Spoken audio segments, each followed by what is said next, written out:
A indústria de fundos imobiliários hoje está com um desconto enorme. São 53 bilhões de reais de diferença entre o valor patrimonial total e o valor de mercado atual dos fundos imobiliários. Mas o que será que esse número esconde? Será que isso é bom demais para ser verdade? Onde é que está o problema disso? Onde é que está a pegadinha disso tudo?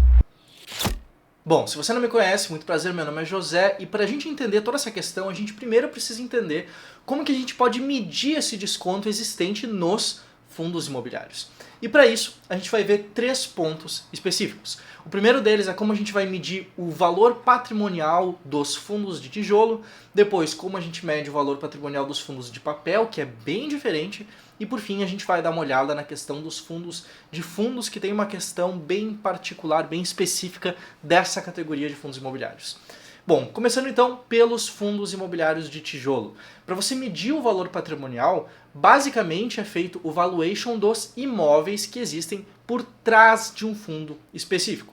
Por exemplo, se a gente pegar um fundo imobiliário qualquer e ver que ele investe em 5 prédios de escritórios na cidade de São Paulo, o que vai ser feito é justamente entender qual que seria o valor justo daqueles imóveis caso eles conseguissem vender esses imóveis em um prazo relativamente curto. Então eles vão fazer valuation por várias técnicas diferentes para chegar ali numa média e atribuir esse valor final como sendo o valor específico de um determinado imóvel, e o conjunto desses imóveis, mais o dinheiro que tem em caixa, mais as possíveis dívidas do fundo, é que vão formar o valor patrimonial específico de um fundo imobiliário de tijolo. Então quando a gente olha para a relação entre preço e valor patrimonial de um fundo de tijolo, nós estamos olhando para um número que não existe, basicamente, o valor patrimonial do imóvel, que é um número que não existe, porque é simplesmente uma estimativa, uma valoração do possível valor dos imóveis, frente ao valor de mercado, que é algo que existe e que é representado através das cotas que são negociadas em bolsa todos os dias.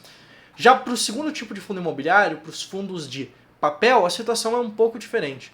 Como eu já comentei em um vídeo passado, Eu Mudei de Ideia sobre os fundos imobiliários, ali eu mostro como os fundos imobiliários de papel, na verdade, não deveriam ser encarados como ativos de renda variável, mas sim como ativos de renda fixa, e ainda seria melhor se a gente pudesse simplesmente separar em novas categorias todos esses tipos de investimento que a gente tem disponíveis aqui no Brasil hoje. Não sendo possível, a gente precisa então fazer as nossas curvas, tomar as nossas decisões de investidores, que são o seguinte: fundos de papel, eles investem em papéis de renda fixa, eles não investem em imóveis, eles não investem em ativos imobiliários. Eles investem em ativos de renda fixa atrelados ao mercado imobiliário, nomeadamente os CRIs, os Certificados de Recebíveis Imobiliários, que compõem a maior parte das carteiras, da maior parte dos fundos de papel que a gente tem no Brasil aqui hoje. O que são esses ativos? Digamos que para lançar um determinado CRI, você precisa atrelar isso a algum empreendimento imobiliário, por exemplo. Não precisa ser, mas é o exemplo mais comum. Você quer, por exemplo, construir um prédio, construir um novo condomínio, não tem dinheiro para construir esse condomínio, em vez de pegar um empréstimo no banco, você decide então emitir um título de dívida. Você capta dinheiro de investidores, constrói o seu prédio e ao longo do tempo, conforme você for vendendo as unidades desse prédio, você vai pagando de volta a dívida para os investidores, acrescido de juros. Esses CRIs, eles são títulos bastante complexos, com diferentes níveis de risco, de diferentes tipos de garantias também, que não vale entrar aqui nesse vídeo, mas o fato é o seguinte: se a gente olha para um fundo de papel, na hora da gente medir o valor patrimonial deles, o valor patrimonial vai estar em linha com o valor desses títulos a mercado. Isso traz alguns problemas para o investidor. O primeiro deles é na hora de analisar o possível desconto que pode haver dentro de um fundo imobiliário de papel específico. Por quê? Porque quando a gente olha para esse valor patrimonial que está imputado ali, que seria o valor dos títulos, a gente está olhando apenas para a situação de que todos os papéis do fundo darão certo no futuro. Só que como a gente viu, seja por casos mais antigos como do MXRF11, seja por casos recentes que a gente está vendo agora, como no caso do HCTR11 e de vários outros fundos que estão tendo alguns eventos de inadimplência, nem sempre esses fundos de papel têm 100% de aproveitamento dos seus papéis. Nem sempre os CRIs que estão dentro de um fundo de papel dão certo.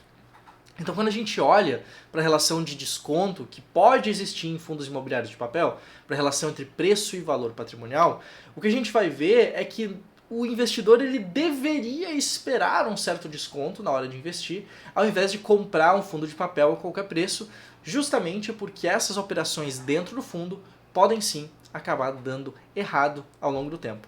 Então, idealmente, ao invés de pagar 100% do valor patrimonial, o investidor deveria olhar para o fundo de papel específico, olhar para os papéis do fundo e tentar estimar qual que seria a perda esperada dentro de um certo conjunto de CRIs e aí sim tomar uma decisão em relação ao preço desse fundo imobiliário específico. Por exemplo, se tem um fundo imobiliário de papel cujo valor patrimonial gira na casa dos R$100 e você viu que atualmente as cotas estão negociando a R$110, poxa, você estaria pagando mais caro pelo valor patrimonial do fundo.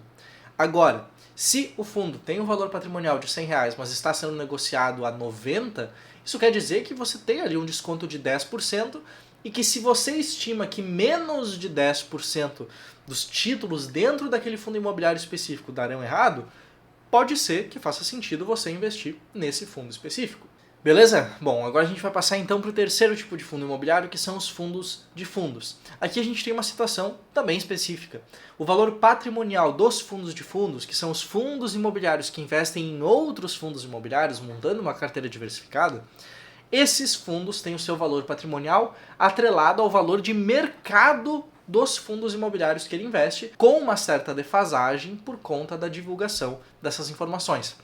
Isso significa que é possível comprar fundos de fundos com chamado desconto duplo, ou seja, você compra o fundo de fundos de forma descontada, só que dentro do patrimônio existem outros fundos imobiliários que também estão sendo negociados com desconto, o que faz com que você acabe adquirindo um fundo com o chamado duplo desconto. Só que isso não necessariamente quer dizer que você vai acabar ganhando mais dinheiro por causa disso, como eu também comentei no meu vídeo em que eu mostro um pouco sobre as mudanças que eu fiz nas minhas estratégias, nas minhas abordagens em relação a fundos imobiliários como um todo. Esse vídeo ficou bem legal, vou deixar o link dele aqui na descrição também. E caso você tenha mais interesse em entender como que eu estou investindo hoje, quais são estratégias que eu estou usando, abordagens que eu estou usando e como que você pode investir melhor com essas abordagens, eu vou deixar também o link aqui embaixo do Fluxo, a minha comunidade e treinamento de investidores. Tenho certeza que você vai gostar do conteúdo que tem ali dentro. Mas vamos voltar aqui. Quando a gente olha então para o desconto de um fundo imobiliário específico, o que a gente está vendo? O que a gente está prevendo? Quando a gente fala em investir em ativos descontados, em investimento em valor, investimento em ações descontadas, fundos imobiliários descontados, o que for, a nossa ideia aqui é justamente explorar essa diferença que existe entre o valor atual, o valor de mercado e o chamado valor intrínseco do ativo, o chamado valor justo desse ativo. Por quê? Porque a gente espera que ao longo do tempo, ao longo dos meses ou até mesmo anos, o valor atual vá se aproximar ao valor justo. Só que isso nem sempre acontece e quando isso acontece nem sempre é da forma mais desejada possível. Investimento em valor, preciso dar esse disclaimer, investimento em valor é uma ótima abordagem, uma ótima técnica de investimentos. A gente tem várias estratégias extremamente válidas olhando para diferentes tipos de investimento sob a ótica do investimento em valor. Mas também é preciso tomar cuidado. Quando a gente olha, por exemplo, para o desconto da indústria de fundos imobiliários como um todo, que é o que eu comecei esse vídeo aqui falando dos 53 bilhões de reais de desconto que nós temos atualmente aqui no Brasil hoje, isso não necessariamente quer dizer que esses 53 bilhões de reais vão automaticamente subir, que os fundos imobiliários como um todo vão se valorizar em uma proporção muito grande e o investidor vai colher altíssimos lucros por causa disso. Não é bem assim, em especial com os fundos imobiliários. Se a gente lembrar da explicação que eu acabei de te dar, fundos imobiliários não são ativos extremamente voláteis, altamente especulativos e nem possuem uma liquidez tão alta até para isso acontecer. Fundos imobiliários são ativos ou de renda fixa ou atrelados a imóveis. Tanto ativos de renda fixa como ativos atrelados a imóveis não têm explosões de rentabilidade do dia para a noite. Então mesmo que a gente observe um desconto muito interessante, muito alto na indústria de fundos imobiliários como um todo, não quer dizer que mês que vem ou que ao longo do próximo semestre ou até o final do ano, por exemplo, a gente vai ter uma altíssima rentabilidade com diferentes fundos imobiliários. Não quer dizer isso. Quando a gente olha para esse desconto, o que a gente precisa entender é que existe uma certa expectativa de talvez desaceleração do mercado em relação a isso. O mercado, as pessoas, os investidores, as instituições, as pessoas que de fato colocam o seu dinheiro em fundos imobiliários, atualmente estão negociando esses com um certo desconto, justamente porque as expectativas futuras estão um pouco incertas. Agora, se você concorda com essa tese ou se você discorda dela, isso é outro assunto, completamente diferente. O fato aqui é que nós estamos tratando da realidade do mercado, desse desconto que há hoje, e com as possibilidades que existem para o investidor. A gente precisa lembrar sempre que o investidor ele não vai encontrar sempre a melhor situação possível. A gente tem uma situação que é a situação atual, e basta então nós, investidores, tomarmos as melhores decisões com base na situação atual, com base no que a gente tem sob o nosso controle. Não adianta, por exemplo, você querer ser um investidor torcedor, você comprar um ativo e depois torcer para que ele suba. O investimento não está nem aí para ti. O que importa é que você, enquanto investidor, tome decisões que estejam sob seu controle, que te proporcionem alcançar os seus objetivos financeiros.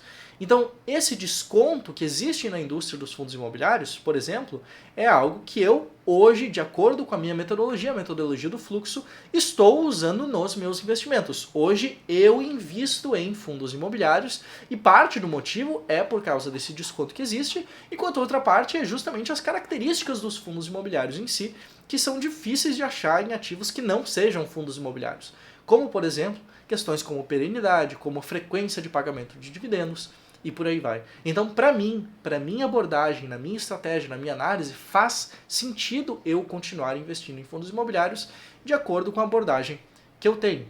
Se isso faz sentido para você ou não, é algo que você precisa analisar. Se faz sentido colocar ativos como fundos imobiliários e, dentro desse universo, se faz sentido investir nos mais descontados ou talvez nos mais perenes, por exemplo, isso você precisa decidir de acordo com a sua situação. Você tem as cartas ali, você escolhe exatamente qual carta você quer jogar. No mundo dos investimentos, a gente sabe, não existe a chamada solução tamanho único. Cada situação é uma situação diferente e é justamente sobre isso que eu falo no fluxo, sobre como que você pode pegar essa metodologia do fluxo e aplicar exatamente para a sua situação específica. Beleza? Por esse vídeo é isso, mas eu quero acabar aqui com uma curiosidade bastante interessante. A indústria de fundos imobiliários aqui no Brasil hoje, ela é relativamente limitada. O que eu quero dizer com isso? Ela não é muito grande. O fato é, não existem tantos imóveis assim no país hoje que estão dentro de fundos imobiliários diferentes. Inclusive, pelos meus cálculos, atualmente a indústria de fundos imobiliários no Brasil possui um patrimônio na faixa de 150 bilhões de reais, mas varia, claro, porque é um ativo de renda variável, o preço varia todo dia, então vai variar um pouquinho ali. Mas é na faixa de 150 bilhões de reais. E a curiosidade que eu tenho para te trazer é que a Apple, a empresa que faz celulares, que faz computadores, ela tem hoje dinheiro em caixa suficiente para comprar toda a indústria de fundos imobiliários do Brasil e ainda sobra um pouco de dinheiro lá no final. Sobra na faixa de 21 bilhões de dólares, ainda sobrando mesmo de caixa da empresa, de tão grande que é esse dinheiro que ela tem ali parado.